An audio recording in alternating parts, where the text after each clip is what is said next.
to you. And But I then- remember John Schlee and his UPF was in front of me. We were in the diamond formation. I had George Maskell in the front cockpit, and it was a hazy day, Yes. and we were heading directly west, and then just before we got to the Statue of Liberty, a plane went between John Schlee and me.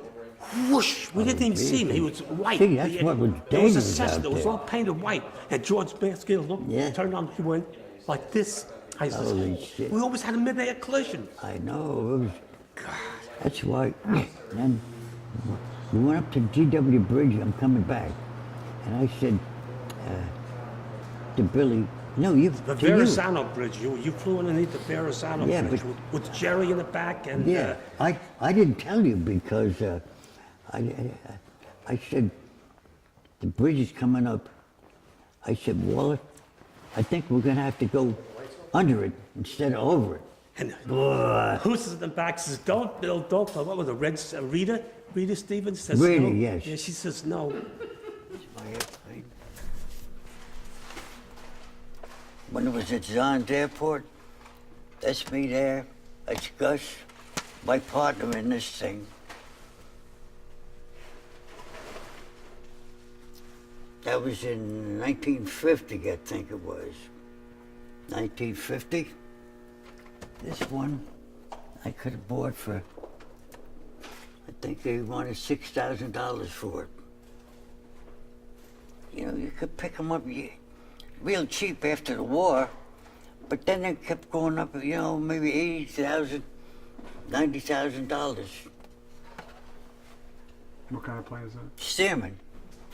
They made crop dusters out of them, you know, and so forth, but, boy. All we do is just have pictures of them anymore. Yes, well, memories.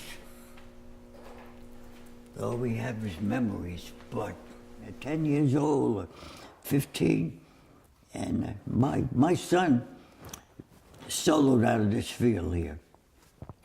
And Frank, they gave him his private ticket and so forth, you know.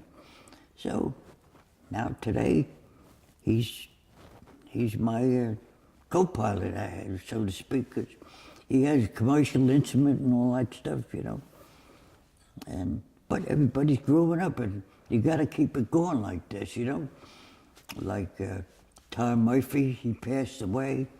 He had 2 airplanes he rented out. He instructed in them, and it was a happy place to go. He even had Shelter Island. I took Chris with me, my wife, and we flew out there. So as I'm getting to the field, I told her, Chris, she had, I don't know what she had on a cake or whatever. Salad. A salad, and some vodka in the baggage compartment, or whatever. And I'm climbing up. I didn't say anything to her. Climbing up and up, you know. I got high enough. So I dived down. I said, Chris, I'm going to do a loop. Well, Jesus, I don't know how she felt, but it must have been a shock to her that I was going to do a stupid thing like this. I dove it down, and I got it fast enough. I did a loop, so I didn't fall out on the top, you know. Didn't upset the pie or nothing, right? And we had and everybody was laughing. And when I was coming down and do a couple wing overs, you know, lose my altitude, and they were surprised to see Chris come out of the back seat. John, Joe John knocked all the trees down and everything I used to pick up stumps there for flying time and pick apples for him. And that's how I got a little flying time in. You know, it might be 15 minutes here, 20 minutes there, 3 minutes here.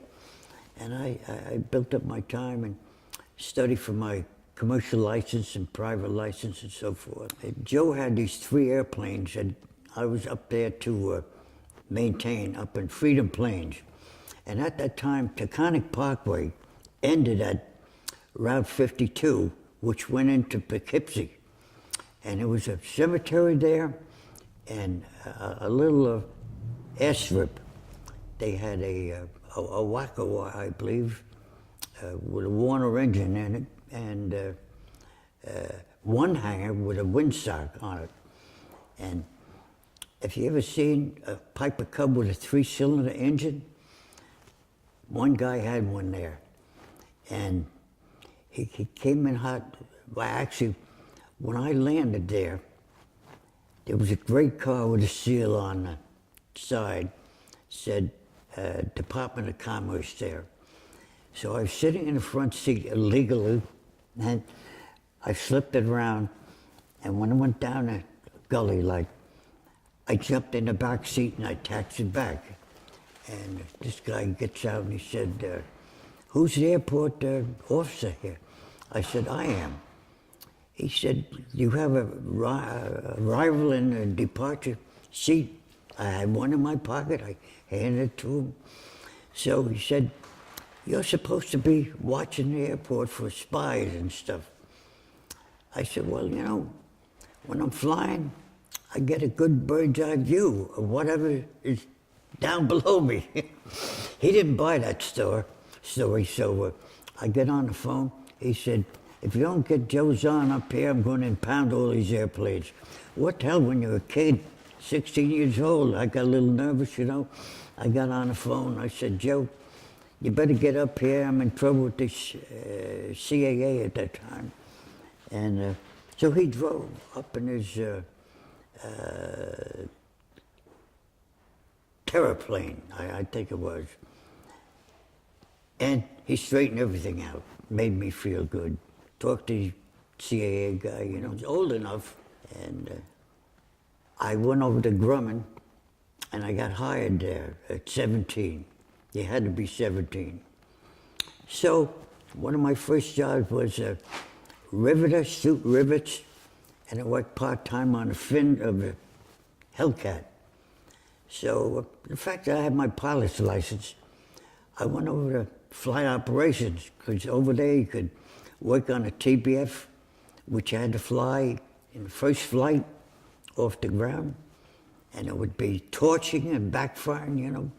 At that time I worked on the TBFs, the F6, and it's a pleasure to taxi around a 2,000 horsepower Hellcat. And you know, a couple times I wanted to take it off myself.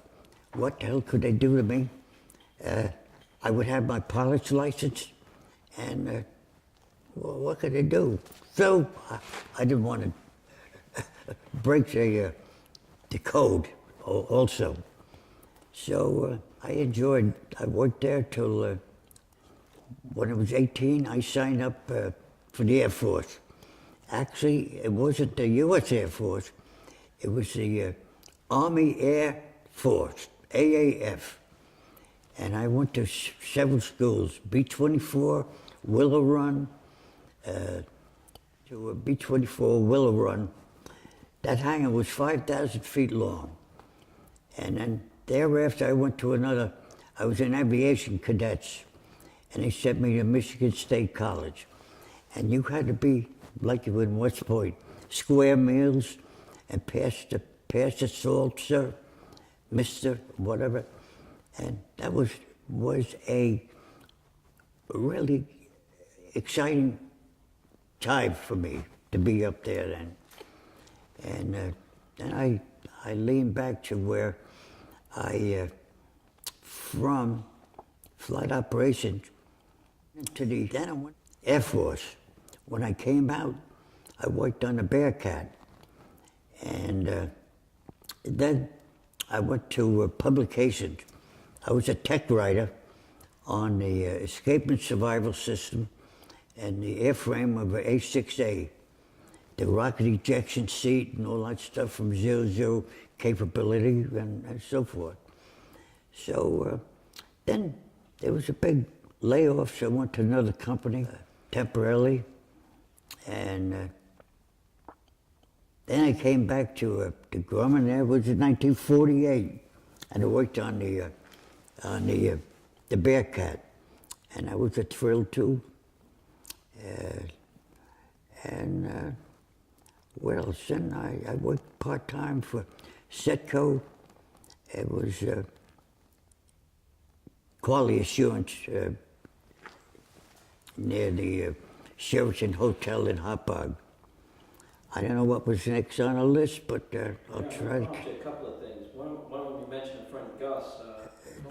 Flight. I got my commercial license. I was a flight instructor at Johns Airport for a long time, and we flew tri-paces. We flew Cubs. By the way, they had 12 Cubs out there, and they had to sell every one of them. And would you believe, some of the ones had 18,000 hours, 21,000 hours, and there were one friend of mine, Steve Model, had one that hangs next to me here. He donated his to the Piper Museum in Lock Haven. That had 21,000 hours on it. So you can see they made the money back on that airplane. And that was my instruction. I instructed in Cubs and tri-paces and Cherokees and whatever, you know. And I was the, anyone got banged up or forced landing, I had to go over there and repair it, pick it up and fly it back to John's, to the shop. Yes, I flew at John's there. I worked in the shop also, because I had an A&P license, you know. And that's why they called upon me to fix these things up and fly them back. Someplace in Jersey there, one of the air parks or whatever, a Piper Colt flipped over, and they flew me down with a new prop and a bunch of tape, and taped the windshield up and straightened everything out and flew it back. So it was more or less a guinea pig for them, you know. I didn't get paid much, but I want to tell you, when you sit around all day waiting to get picked, or take this student up or whatever, I got paid $3 an hour. And then after they landed, I had to go out there and watch them, send them out again. And to be there all day. And what do you think I made? I came home with $15. No instructor today would, they get at least 35 or 40 bucks an hour for a dual instruction, you know, instrument training, whatever. I more or less was brought up there. John's Airport was my second home. When I lived in Bethpage and 10th Street, you just went through the woods, because I wanted to find out what was going on there. There was a cub going over my house that was owned by Joe Zahn. He was the owner of the apple orchard that I picked apples for him for flying time. And then, so he'd go to my house, and I went over there. My aunt sent me a card with $1 in it. She lived out there in East Hampton. So actually, I went over to Jack and I said, the name was Jack Lewis. I said, Jack, give me a $1 ride here. I'd never been up before. I said, I saw all these airplanes coming over my house, you know, and I wanted to see what was going on here. So he gave me a $1 ride and we took off. Geez, it was a catch, you know, flew over Bethpage, over the farms. They didn't have anything but potato farms, but I liked that ride. And it seemed to me when I got out of school, guy was shooting a landing, he'd say, Bill, jump in there and take it around. Second time, I took my belt off and I flew around without, I had so much a thrill in my mind, I forgot to hook my belt up, so I flew around actually with no safety belt. So that's how I learned to fly. Got my first ride there, and from there on, I was lucky, fortunate. What I really enjoyed was when we had the Colt. And at that time, my oldest daughter, was going to college at Widener University in Pennsylvania, and we would fly to visit her on weekends, you know, and drop in and take her out to lunch and bring stuff, whatever she needed at college, and then we'd fly home, and that was loads of fun. And then But it got dark a little bit sooner than we thought. And it was almost dark, and we had to take off of that airport. There was a little crop duster field there. That's where we ended up taking off of there. And Yep. we, all I had was a little VOR with the needles, you know. I said, Chris, I got to turn into Colt's Neck, you know, head for the Colt's Neck. It was really dark then. And once I got there, go north to the famous... And I had to look for that little white thing on the ground. I forget what you call it. the mushroom. Mushroom, You know? yeah. Talmadge had us every Father's Day at his place, and we brought food, and we had a buffet, and then afterwards Carol would make strawberry shortcake, you know, with the biscuit and the strawberry and the whipped cream. And again, it was all family, you know, we all got together and watched the guys fly, and it was fun. I think the funniest thing you did was you were afraid of vertigo, so you put a glass of whiskey on the top of the panel, so as long as it didn't spill, you were flying straight. Yeah, it was like, it was something you know, you had to do when you didn't have anything else to do. Flying it to New York to California. It took me 7 days and nights. And I tell you, that was by the time I got it out there, I knew how to land an air coop and slow it down and everything, you know. You pull the nose up and you let it settle, and just before you hit, if there's crosswind, you can't, there's no rudder in there, you know? It was all coordinated. And just before you touch down, you flip the wheel, and the nose wheel would hit straight instead of cocked, you know? Well, I landed in every different field, wind condition by the time I got it out there. But it took me that long. I went up to Carlsbad, saw a couple old Navy pilots that got lost and made a belly landing and knocked the telephone pole down. He's waiting for the CO to come and chew his ass out. Stuff like that, you know.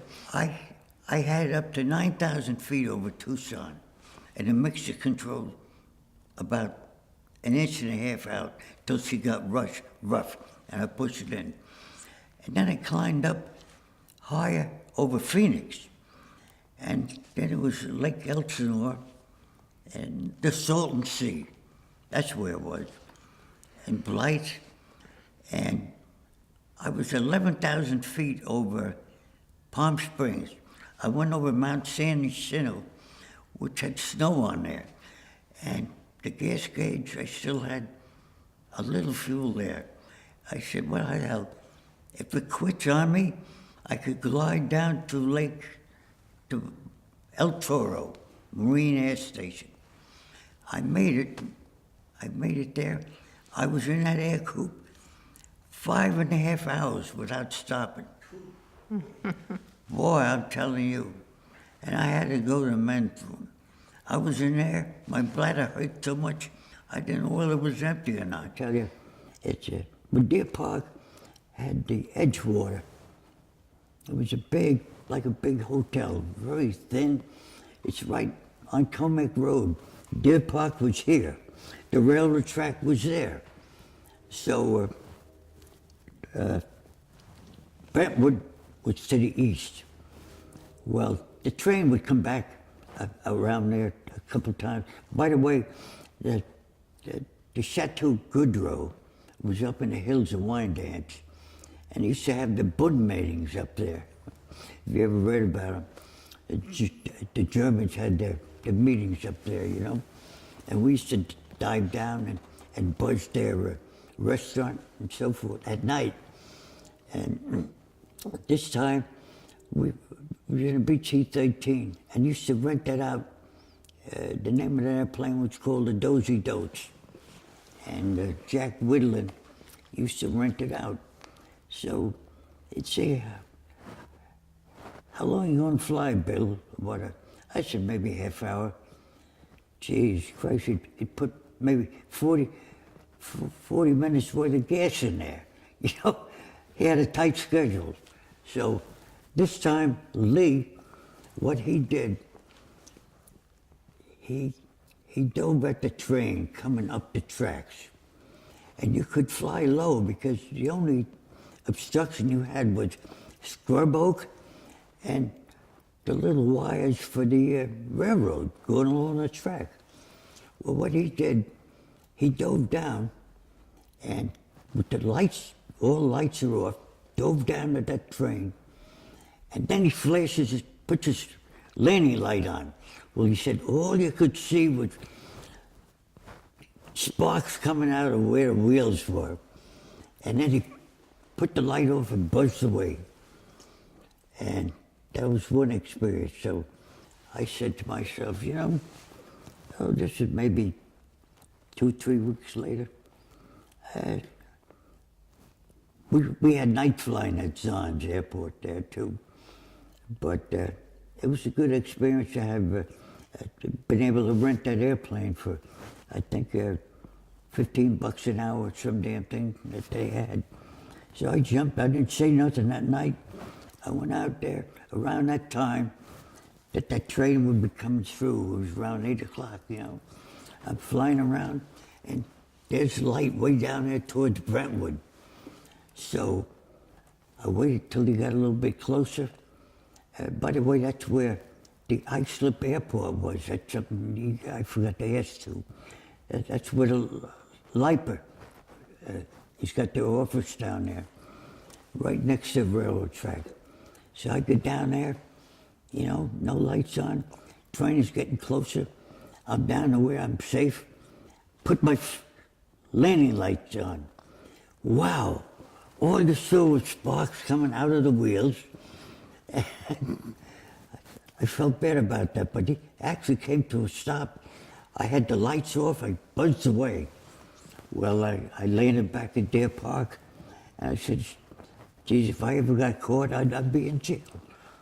What I did, what other guys did, you know. But that's one of the things we got away with, you know. Yes, I hit trees several times. But that's right, this time, they had magnolia trees. They grew high, you know. So then, this one particular time I had to defoliate between the woods and a tree. And the boss said no because the cotton, the leaves, they turned brown later on, you know, with defoliant on there. And it would fly around at 172. He said, Bill, you did a good job down there. You got everything between a tree and a woods. Well, when you got that close, there was a go and a no-go. Otherwise, you would clip the tree, you know, or the woods right there. But I got through that spot there. So anyway, this one particular time, when the sun is in your eyes, and you're diving down, you're doing about 80 now, and the magnolia tree, yeah. And you miss one, and then you turn out where to miss the other one. Well, this one time, the sun was in my eyes. I tried to get as close as I could and yank it up. Well, I hit the damn tree, but I took 10 feet off the top, between the top wing and the bottom wing.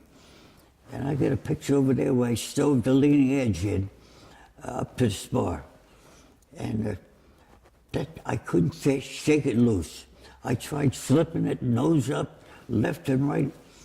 So I had to land with this big tree limb, top of the tree between the two wings. So Ronnie Fest, the boss, said, what the hell happened to you? I said, Ronnie, last time, that tree must have grown a little bit taller than I saw it last time. So that's what went on all the time down there. And don't forget, you're just flying by feel. Feeling of the stick and your rudders, you know, and your seat. That's how we flew. And by the way, you didn't have a control tower like you have today. You flew by the seat of your pants and you watched for the other guy. And I tell you what, but you know, one time I had my BT-13 and I had my brother in there, and on the way back, I said, oh, let's go in a soup for a while. It was a day, maybe like this with 1,500-foot ceiling. Go in the soup and show them what it's like. Then I come out of it. When I come out of it, here's an airplane coming at me. So we had to avoid each other. No controllers, you know, we tell you, we got you on radar, on 186 Yankee on our screen, you know, and so forth. So that was, and another time, I'm going over my house. I lived in West Babylon. I used to make these little parachutes out of a bed sheet, stuff like that, you know, and go over my house. There was nothing but the old man Humanitsky had grown his old tobacco. Today it's a big shopping center. I'd throw that parachute over my house. They'd go and retrieve it. Now that was fun, you know. Today, anything you throw out the ship but sand, you're illegal. You're endangering the lives of people, you know, whatever you did. But this one time, I was going over my house in West Babylon, and 3 P-47, they were building a Republic, came right at me. And Jesus, I dove that thing down there like that. That was a scary time, you know. You had to watch all the time. There wasn't any guy in the tower to tell you, we got you on the screen, you know. You had to look out every time you flew anywhere. And we'll all attest to that because we're the ones who were responsible for whoever we took up for a ride or whatever, you know. But like I say, right now, I don't know whether Waller has his medical or not, but I gave up mine because it's no fun anymore, guys. You know, I tell you, it's our days are numbered. All we do is sit down and watch the planes, you know.